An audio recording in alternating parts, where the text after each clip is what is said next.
Baik, mohon maaf Bu ya, kami akan membacakan satu pertanyaan dari media sosial. Ada saudara Alfa yang datangnya dari Jawa Tengah.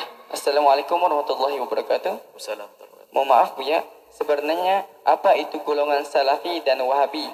Apakah golongan tersebut adalah di luar Ahlus Sunnah? Bagaimana dengan tokoh yang berpendapat orang tua Nabi di neraka, atau yang tidak mau menyebut Sayyidina Muhammad, atau yang mengharamkan ziarah kubur? Apakah mereka termasuk golongan di luar Ahlus Sunnah wal Jamaah yang harus dihindari? Terima kasih Bu ya. Wassalamualaikum warahmatullahi wabarakatuh. Kita mulai dari bawah, ziarah kubur. Yang melarang ziarah kubur keluar dari akidah yang benar. Siapa yang melarang ziarah kubur? Gak ada yang melarang ziarah kubur. Disepakati oleh ulama dan juhala juga. Orang alim dan orang bodoh sepakat ziarah kubur boleh. Kuntu nahaitukum an ziyarati bil ala fazuruha. Aku melarang kalian untuk ziarah kubur, sekarang ziarahlah. Bahkan Nabi mengingatkan ziarah kubur fa innaha tudzakkirukumul akhirata. Ziarah kubur itu mengingatkan akhirat. Enggak ada orang yang melarang ziarah kubur. Kalau ada orang melarang ziarah kubur pasti sakit dia. Siapapun, enggak ada mazhab yang berbeda dalam hal ini. Adanya mazhab wallahu alam itu. Enggak ada. Siapa melarang ziarah kubur? Enggak ada orang ziarah kubur. Kemudian setelah ziarah kubur apa tadi? Oh, Sayyidina enggak. Tidak menyebut Sayyidina bukan keluar dari iman. Itu adalah masalah batin masing-masing kok. Semua nabi, Allah kalau menyebut nabi-nabi itu langsung dengan namanya. Tapi hanya Rasulullah saja tidak pernah disebut langsung namanya. Sesaat disebut Rasul, sesaat disebut ayuhan Nabi, sesaat disebut. Tidak langsung disebut ya Muhammad. Kalau Nabi ya Adam uskun anta wa zawjuka, ya Adam, ya Isa, ya nabi-nabi langsung namanya. Tapi Rasulullah tidak pernah disebut oleh Allah langsung dengan namanya. Tapi Nabi pasti disebut dengan gelar-gelar keistimewaannya. Maka dari sinilah para ulama pun meniru, Allah saja tidak pernah menyebut Nabi langsung dengan namanya. Maka para ulama-ulama yang sambung hatinya dengan Rasulullah tidak rela kalau nyebut nama Nabi Muhammad seperti nyebut namanya Muhammad tetangganya yang jualan itu atau yang pedagang itu. Gak berani. Enak Muhammad siapa? Muhammad Al-Fatih anak saya itu Muhammad. Tapi Rasulullah gak mungkin nurani batin, mesti ada gelar Nabi atau Sayyidina. Kalau mengatakan Sayyidina bukan suatu larang. Siapa mengatakan Sayyidina larang?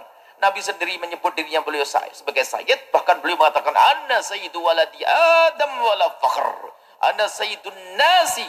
Ana Sayyidun nasi wala fakhr. Ana Sayyidul mu'minina wala fakhr. Ana Sayyidu waladi Adnan wala fakhr. Sayyid. Berkali-kali Nabi menyebut dirinya adalah Sayyid. Sayyidu waladi Adam. Aku adalah Sayyidnya anak Adam. Yang tidak menjadikan Nabi Muhammad Sayyid itu bukan anak Adam. Cuman di saat orang tidak menyebut Nabi Muhammad dengan Sayyidina, tidak keluar dari iman dan bukan maksiat, hanya masalah adab saja. Ya mungkin kalau orang kenal Nabi tidak tega gitu saja. Bagaimana kalau ada menyebut Nabi Muhammad dengan langsung nama Nabi Muhammad, ya suka urusan dia, itu kan urusan akhlak dia dengan Rasulullah. Nggak keluar dari iman. Bisa masuk surga ya bisa saja. Jadi urusan adab itu, urusan tata krama, masalah Sayyidina itu.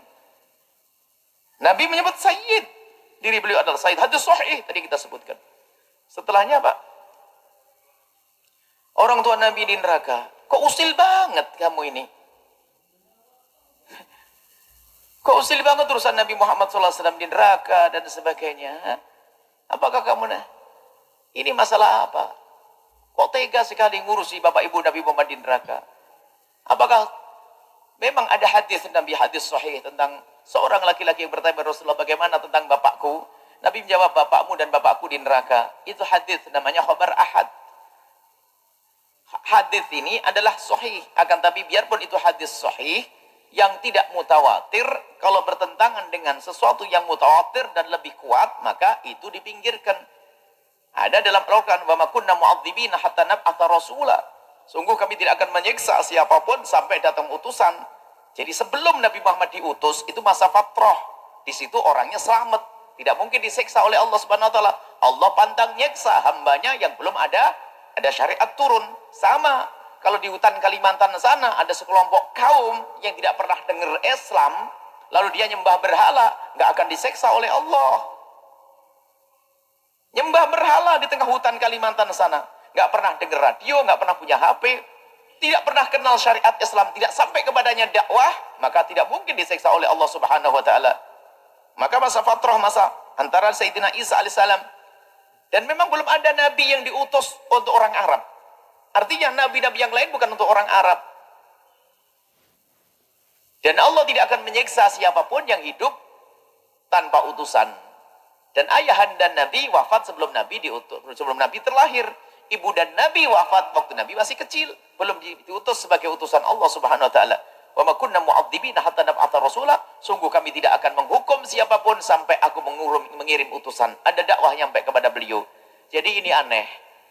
Jangan sampailah kita itu kalau ada orang bahas pasal itu aneh. Membahasnya dengan mengatakan Bapak Ibu Nabi Muhammad adalah kafir, masuk neraka bersandarkan satu hadis. Jadi orang itu, para ulama, kalau membaca hadis itu tidak hanya hadis itu dibanding dengan hadis yang lainnya. Ingat, tidak semua hadis. Bahkan dikatakan, belum dikatakan seorang alim kalau belum bisa meninggalkan hadis sahih. Loh, kok gitu? Sebab tidak semua hadis sahih dipakai. Ada hadis yang dihapus. Jadi nanti ada ta'arud, ada ta'adul adillah, ta'arudul adillah. Jika ada dalil bertentangan dengan dalil, Al-Quran mustahil bertentangan, hadis mustahil bertentangan.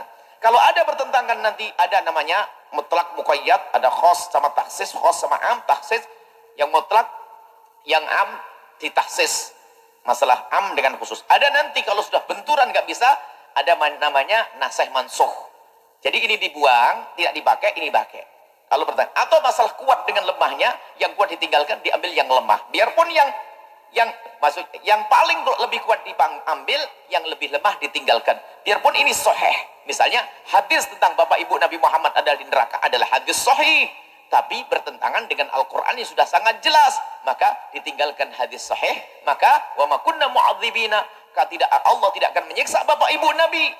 Itu bahasanya. Wa ma kunna mu'adzibina, sungguh kami tidak akan menyiksa, termasuk ayah ibu dan Nabi SAW, sampai datang utusan, dan Nabi waktu itu belum diutus. Memang ada orang usil. Kok teganya membahas Bapak Ibu Nabi SAW? Bagaimana? Bagaimana Rasulullah ngajari adab? Abu Jahal itu ahli neraka. Abu Jahal itu ahli neraka memerangi Rasulullah. Anaknya mukmin beriman namanya Ikrimah. Waktu Sayyidina Muhammad waktu bicarakan, ada sahabat Nabi yang bicarakan tentang Abu Jahal, Ikrimah datang, Rasul mengatakan, "Kufu ana Abi Jahlin takrimatan li Ikrimata." Diam, jangan kau sebut-sebut Abu Jahal, menjaga hatinya Ikrimah. Nah sekarang Bapak Ibu Nabi disebut-sebut. Mana hati nuraninya itu? Abu Jahal saja nggak boleh kita sebut-sebut di depan Ikrimah. Padahal Abu Jahal jelas ahli neraka. Sementara bagaimana Bapak Ibu dan Nabi Shallallahu Alaihi Wasallam? Ini urusan nurani dan batin. Bagaimana sambung hatinya dengan Rasulullah Shallallahu Alaihi Wasallam? Ada masalah salafi wahabi, kami tidak terlalu penting dengan istilah-istilah itu. Ada akidah yang harus kita patuhi adalah akidah ahli sunnati wal jamaatil asy'ariyati atau maturidiyati. Itu akidah yang selama ini di penjuru dunia. Dan jangan diingkari masalah asy'ariyah, sekaligus sufiyah itu. Kalau orang mengingkari asy'ariyah itu karena kesombongannya. Ulama dunia, ulama hadis. Kecuali sekarang ada orang model-model orang akhir zaman membuat data-data palsu. Misalnya Ibnu Hajar al-Asqalani dikatakan dia bukan Asy'ari dan sebagainya, membuat data palsu. Sanad ilmunya orang akhir zaman ini semua nyambung. Mesti kalau tidak lewati Asy'ari, Maturidi dan Sufi. Nggak mungkin tidak. Banyakkan orang yang anti Asy'ariyah, kita ini Asy'ari. Kalau kita paham, kita adalah paham akidah adalah Abul Hasan al-Asy'ari, ahli sunnah wal jamaah, pengikut Abul Hasan al-Asy'ari. Dan Abul Hasan al-Asy'ari bukan mendatangkan sesuatu yang baru, tapi beliau memilah. Karena bersama berkembangnya zaman, pertemuan antara negara dengan negara, ini pertukaran budaya dan sebagainya, ini akan bercampur juga agama-agama. Sehingga masuk ke dalam Islam ini macam-macam. Dari falsafah dan sebagainya, maka Abul Hasan al-Asy'ari memangkas. Sehingga sesuatu yang asli ada benalunya. Dipangkas benalunya, balik lagi asli. Itulah akidah ahli sunnati wal jamaatil asy'ariyati. Kemudian cirinya diantaranya adalah membahas tentang sifat 20. Allah wujud. Kalau Anda masih menghafal ini, Anda selamat Asy'ari. Kalau sudah Anda mulai berani, nggak benar itu sifat 20. Siapa yang bagi-bagi itu? Ini sudah awas, hati-hati itu. Nah, terlepas dari namanya apa saja. Namanya biarpun namanya ahli hadis, katanya ahli sunnah, katanya ahli apa lagi. Maka kami tidak peduli tentang nama-nama itu. Yang jelas akidah yang harus kita pertahankan adalah akidah ahli sunnati wal jamaati al-ash'ariyati. Dan ini Abu Hasan al-Ash'ari juga lagi ada pemalsu data tentang Abu Hasan, membuat cerita tentang Abu Hasan al-Ash'ari. Ceritanya cerita lucu. Abu Hasan al-Ash'ari adalah keluar dari manhaj kita sekarang ini. Yang lebih tahu adalah muridnya. Orang akhir zaman sok lebih tahu tentang Abu Hasan al-Ash'ari. Aneh benar. Begitulah ahli fitnah membuat kerusakan di muka bumi ini.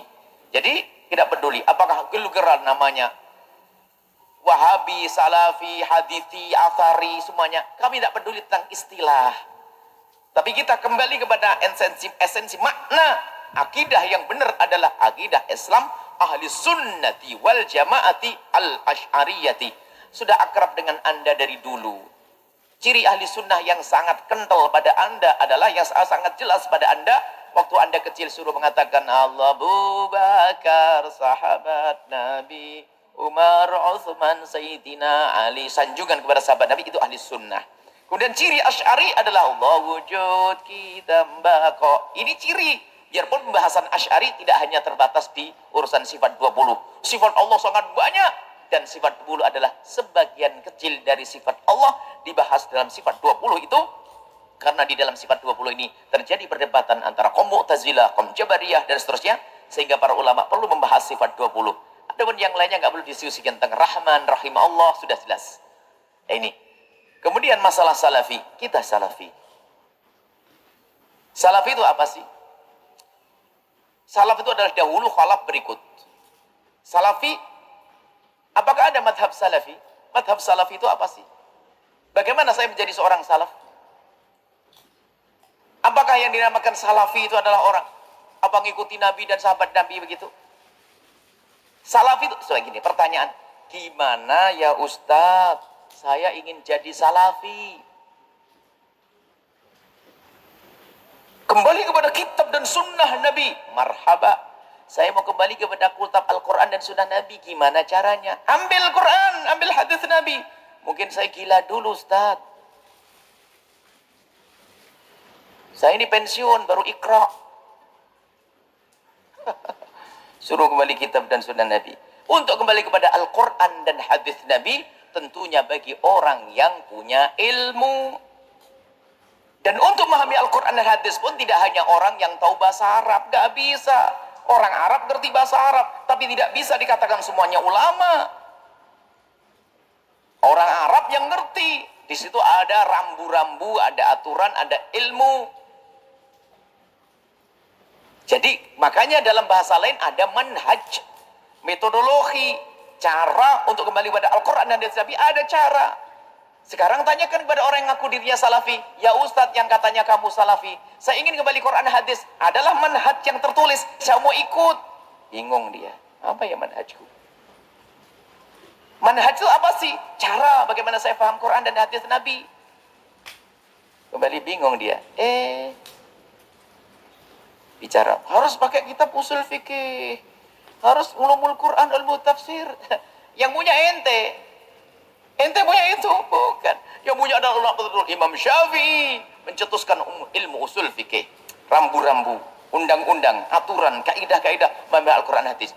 Maka Imam Syafi'i punya manhaj, metodologi bagaimana orang paham Al-Quran. Ini loh caranya.